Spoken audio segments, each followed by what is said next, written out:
Well, this upcoming year, I want to earn a spot on the team and try to start. That's my goal for this year: to start, have a successful year there, another successful year there, go there for 2 years. Whether I get drafted or not, see what happens. My ultimate goal is to go on to a 4-year school, get an education, get a degree, and then go on and try and play pro ball wherever it takes me. Good stuff. Well, if you don't have a degree behind your name, well, if professional baseball doesn't work out for you, then what do you left? High school diploma. Mine just high school diploma is better than others, but in this day and age, everyone has a university degree. So it's very important that you put education first. It's very much. When I was in grade 7, I believe, my team barely missed out on going to nationals, and that was pretty heartbreaking. We were in the finals, and we lost to the big bad Georgetown. And my goal for the next couple of years was to make it to nationals, and eventually I ended up going to nationals. We won it with our Bantam Ontario team, and that's when I was on Georgetown. And from then, it was, you realize that you had to get bigger and stronger, and that was one of the next goals for me, was to get into SST and to work physically. Because when we went down to the States and played those tournaments, there'd be American kids who were in grade 9 and 10. They're just so much physically stronger.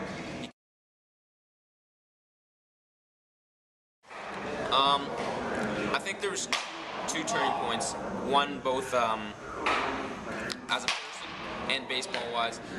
During the season before leading up to nationals, I wasn't performing that well up to my capabilities. I was going through a little bit of a slump, and then I just had to turn it on. I knew I had to compete. I knew I was capable of competing a lot better, and that's when I turned up for nationals, and the team did really well. And then as a person, I think it turned when I came over to the Terriers. I realized the level of class that you have to carry yourself with. I know Dan Thompson, he does a great job with players, and RJ as well, and they instill that coaches and college recruiters and professional scouts, they look for a certain type of player, and the player there's a certain type of mold for a player, and if you don't fit that mold, then they'll find another kid who fits that mold. Well, I'd like to think my work ethic sets me apart. I'm in here in the baseball zone, doing whatever I can to get better, 4 to 5 times a week. And I remember when I was younger, when I couldn't drive, now I have my G2, but I'd always be mooching rides off pro guys like Jamie Richmond, or asking him to pick me up for lunch, saying that I'd buy him lunch afterwards if he picked me up from home or at school. I'd get one of the older guys who was in grade 12 to drive me, and then we come in after school, and then I'd get a ride. I think one of the longest days I was in here was we had Terriers baseball at 8 o'clock at night. I had a PA day that Thursday, and that was just after exams, and I was in here at 12:30, and I finished around 10:30, and I got my mom to bring me dinner. She came and bring me dinner, and really I couldn't have done it without a few people, very influential people in my life. My dad, my mom, my brother, and the supporting cast of the baseball zone. Well, ever since a young age, my dad, my family, and people around me have had a great supporting cast, and you always have to believe in yourself. That's the first thing, first and foremost. If you don't believe in yourself, no matter what size, what shape you are, you can't do anything in life. So oftentimes when people say I can't do something, I use it as ammunition, and it just really motivates me to prove them all wrong. Very good. The one main difference that I found, it wasn't really the game speed, it was the amount of baseball knowledge that I still have to acquire. And like every day I'm here learning that there's never a point in time where I cannot learn something from doing something, whether it's coming in here on a Wednesday night and there's high performance going on. Before I have to work out, I'll go watch a couple kids swing, pick up a little tips and stuff there. And no, that was the big thing for me, was just learning the game.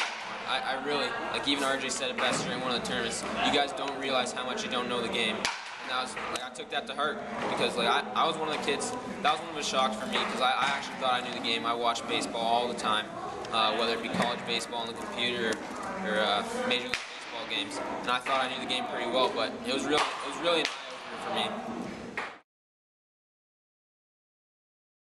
Program. Very. I I remember they used to do it on Saturdays. You guys, I believe you still do it on Saturdays as Yep. well. I remember coming here. The warm up was the biggest thing for me. I didn't realize how warm you actually had to get for baseball. And I remember my legs were just dying after the first session. And coming out of the high performance program, I definitely feel like I came ready. I got ready for the upcoming season. Mentally. Well, definitely. I know you guys implemented the SST into the a little bit now, and I remember doing that as well. But definitely a strength component. I know some kids at a young age. That's a good, I guess, segue into the actual SST, because kids don't realize that you have to actually work out. They think of baseball as the lazy man's game, the fat guy's game, but you really need to be physically fit, because there's another guy out there outworking you. Yeah. Says you're in good hands. First off, they know what they're talking about. They're not negative. They're very positive. When they have something to say to you, they'll give you constructive criticism. They know what they're talking about, and it's just a great environment to be around. From Kevin at the front desk to Army and upstairs, and Rick over in his office. They all have open door policies. Whenever you need to talk to them, they're always there to talk to you. Whether it's advice, whether it's extra ground balls at the end of the night, they're always willing to work with you.